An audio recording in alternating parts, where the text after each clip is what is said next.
வணக்கம் நட்புகளே. சிந்தையில் செதுக்கப்பட்ட கதைகளை உங்களின் செவி வழியே செலுத்தும் முயற்சியினூடே செழிலி ஆடியோ நாவல்ஸுக்கு உங்களை வரவேற்பது உங்கள் செழிலி. இன்னைக்கு நாம கேட்க போற கதை உருவமறியா உயிர் காதலே. இந்த கதை உங்களுக்கு பிடிச்சிருந்தா லைக் பண்ணுங்க, ஷேர் பண்ணுங்க, கதைய பத்தின கருத்துக்களை கமெண்ட் பண்ணுங்க. மறக்காம பக்கத்துல இருக்க பெல் ஐகானை தட்டி விடுங்க. அப்பதான் நாங்க போடுற கதையோட நோட்டிபிகேஷன் உங்களுக்கு உடனுக்குடனே கிடைக்கும். கதையின் குரலாய் நான் உங்கள் காமாட்சி. வாங்க கதைக்குள்ள போகலாம். அத்தியாயம் 13.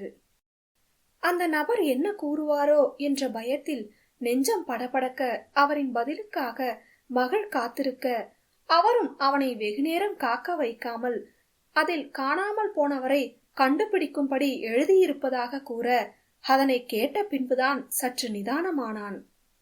என் அக்னி காணாம போயிட்டாளா? எங்க போயிருப்பா? ஏற்கனவே இவளை நான் தேடிட்டு இருக்கேன், இனிமையும் நான் தேடணும். ஆனா பரவாயில்ல, ஏதோ அவளை பத்தி தகவலாவது கிடைக்க போகுதுன்னு தோணுது. அந்த கான்டாக்ட் நம்பர்ல உள்ளவங்க கிட்ட பேசி பார்க்கலாம் என நினைத்தவன் அர்த்தம் கூறிய நபருக்கு நன்றி தெரிவித்து விட்டு அந்த நம்பருக்கு கால் செய்தான். ஹலோ என கரகரப்பான ஒரு ஆணின் குரல் கேட்டது. ஹலோ சார், ஒரு பொண்ணை பத்தி காணும்னு போஸ்டர் பார்த்தேன் என மகள் கூற, அவன் கூறிய அடுத்த நொடி மறுமுனையில் இருந்து, நீங்க அக்னிய பாத்தீங்களா? எங்க பாத்தீங்க?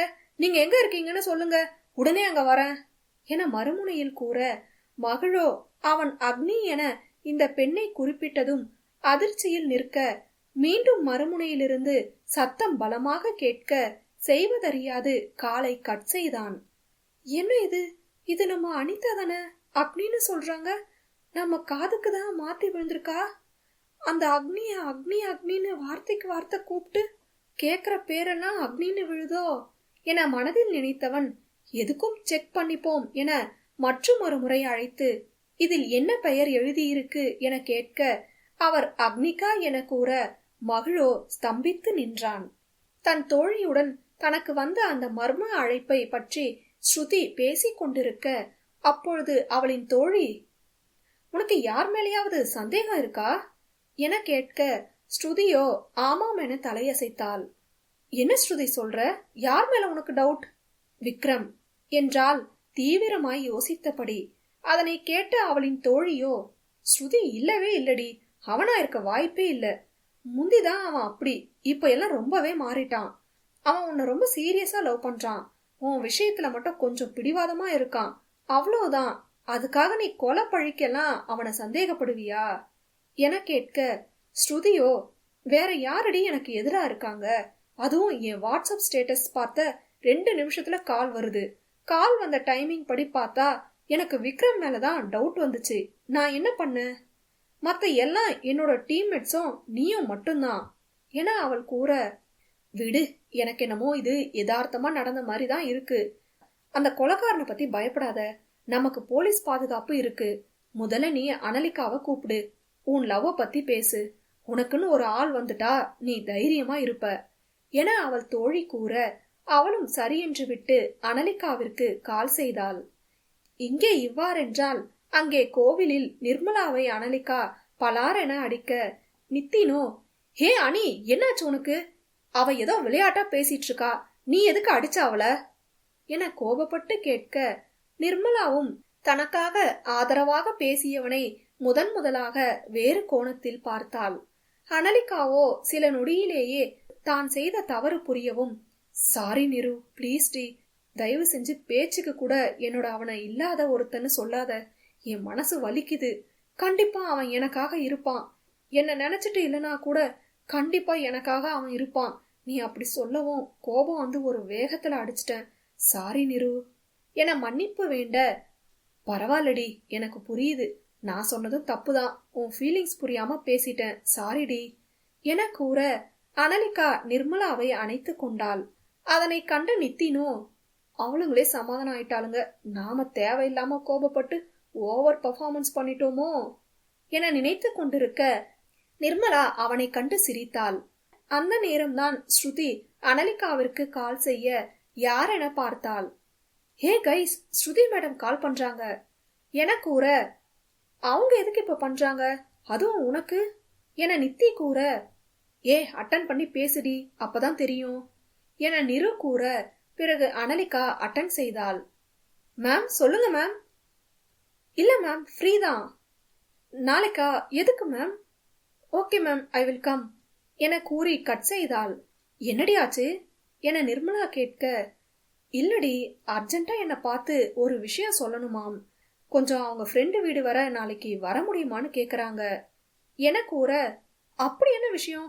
அவங்க சொல்லணும்னா அவங்க வர வேண்டியதுதானே என நித்தி கேட்க, நிருவும் அதான என கூற, இல்லடா, அவங்க வெளியே வரத்து பாதுகாப்பு இல்லையாம், போலீஸ் ஆடுறாம் என அனலிகா கூற, ஓ சரி, அப்ப நாங்களும் வரோம் என நிரு கூற, இல்லடி, தனியா வர சொல்லிருக்காங்க, நான் போயிட்டு வந்து உங்ககிட்ட சொல்றேன், இப்ப வாங்க நம்ம வீட்டுக்கு போலாம் என கூறிவிட்டு அங்கிருந்து கிளம்பினாள்.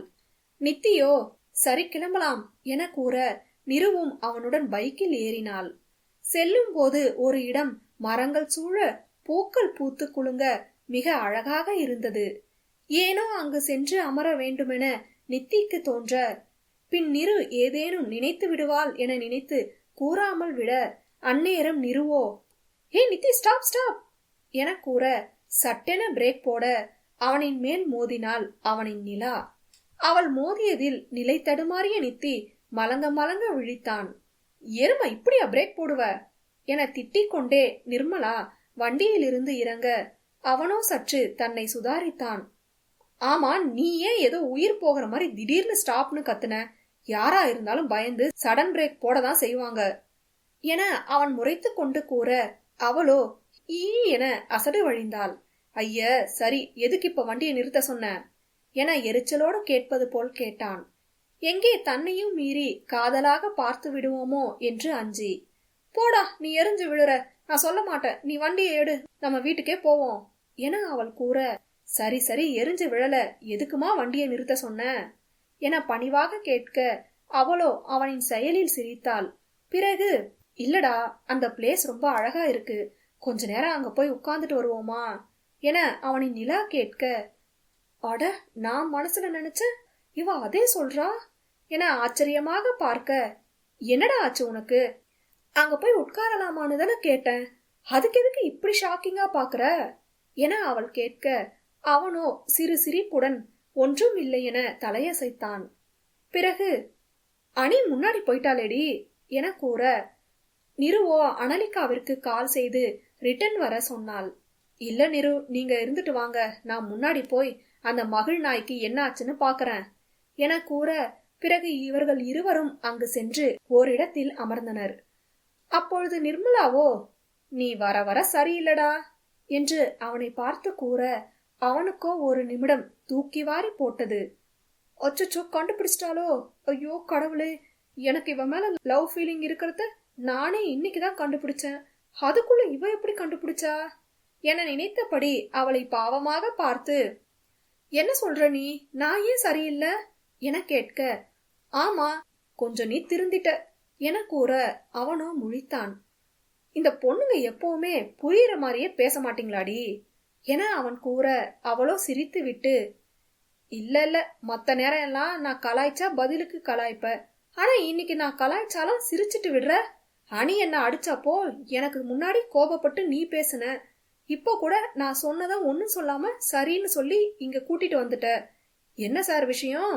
என்னால சாருக்கு எதுவும் காரியம் ஆகணுமோ என நக்கலாக கேட்க, ஆத்தி இந்த அளவுக்கு கவனிச்சு வச்சிருக்கா, நாம நார்மலா இருக்கணும்னு ட்ரை பண்ணா கூட முடியாது போலயே, சமாளிடா நித்தின்னு என தனக்குத்தானே கூறிக்கொண்டவன், ஐயா நீ வேற, நானே இந்த மகிழ் பயலுக்கு என்ன ஆச்சுன்னு யோசனையில இருந்தேன், நீ வேற நேரம் காலம் தெரியாம கலாய்ச்சா நான் என்ன பண்ண என அவன் கூற, அவளோ, அதன பார்த்தேன், திடீர்னு இந்த நாய் திருந்திருச்சோன்னு என கூற, அவனோ, அப்பாடா சமாளிச்சிட்டோம் என உள்ளே நினைத்தாலும் வெளியே முறைத்தான்.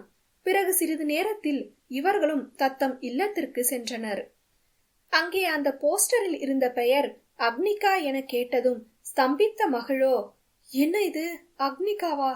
இது என் அனிதான், எனக்கு நல்லா தெரியும், அந்த நாடில தழும்பு கூட இருக்கு, ஆனா அக்னிகான்னு சொல்றாங்க, அக்னியோட ஃப்ரெண்டு தானே அனிதா, ஐயோ தலை வெடிச்சிரும் போலயே, பேசாம அக்னி கிட்ட எல்லாமே சொல்லிருவோமா? சொன்னா நான் தான் அவ காதலன்னு அவளுக்கு தெரிஞ்சிரும்.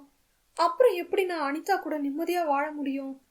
அப்படியேனாலும் இது என்ன புது குழப்பம் என மாறி மாறி இவன் யோசித்துக் கொண்டிருக்க அந்நேரம் அனலிகாவின் அம்மா அவனுக்கு கால் செய்தார்.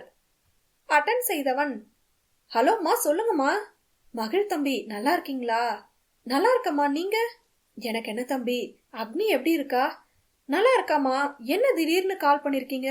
எதுவும் பிரச்சனையா? அதெல்லாம் இல்ல தம்பி, நீங்க அக்னியோட சின்ன வயசு போட்டோ கேட்டீங்கல்ல, நான் கொரியர்ல அனுப்பியிருக்கேன், நாளைக்கு வந்துரும், அத சொல்லதான் கூப்பிட்டேன் என அவர் கூற, அவனோ சரியான நேரத்துலதான் அனுப்புறாங்க, அப்போ நம்ம குழப்பத்துக்கான பதில் நாளைக்கே கிடைச்சிரும் என மனதில் நினைத்தவன் சரி என்று கூறி காலை கட் செய்து பெருமூச்சு விட அடுத்த நொடியே அந்த போஸ்டரில் இருந்த நம்பரில் இருந்து கால் வந்தது. ஐயோ, மறுபடியும் கால் வருதே, சரி சமாளிப்போம் என நினைத்து அட்டன் செய்ய மறுமுனையில், ஹலோ, யார் நீங்க, சொல்லுங்க, போஸ்டர்ல உள்ள பொண்ண பாத்தீங்களா என மீண்டும் காட்டமாக கேட்க மகிழோ, இல்ல சார், நாங்க போஸ்டர் ஒட்டுற பிசினஸ் பண்றோம், இன்னும் உங்களுக்கு வேற இடத்துல போஸ்டர் ஒட்டணுமான்னு என்ன காண்டாக்ட் பண்ண சொன்னாங்க என அவன் கூற, நேரங்காலம் தெரியாம என்ன பேசுறான் இவன், வெயிடா போன என கத்தி விட்டு காலை கட் செய்து விட்டு சிங்கத்தை விட சத்தமாக வெறி பிடித்து கத்தினான் மறுமுனையில் பேசிய அக்னிகாவை அடைய துடிக்கும் கங்காதரன். அவனின் கோபம் மகிழை யோசிக்க வைத்தது.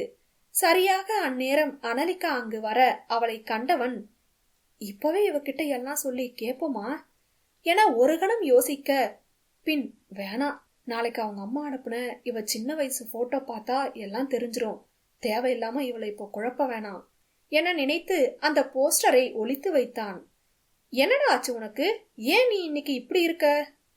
அதெல்லாம் ஒண்ணுமில்ல அக்னி, சொன்னல தலைவலின்னு. நம்புற மாதிரி இல்லையேடா. சரி, நான் வேணா டீ போட்டு தரவா? அதெல்லாம் ஏதும் வேணாம், கொஞ்ச நேரம் என்ன தனியா விடுங்க, அது போதும் என வேண்டுமென்றே கடுப்பாக பேசுவது போல் பேசிவிட்டு அவனின் அறைக்கு சென்று விட்டான். என்னன்னு கேட்டதுக்கு ரொம்பதான் பண்றான், இனிமே நான் கேட்க மாட்டேன் என மனதில் நினைத்துவிட்டு அவளின் அறைக்கு சென்று விட்டாள்.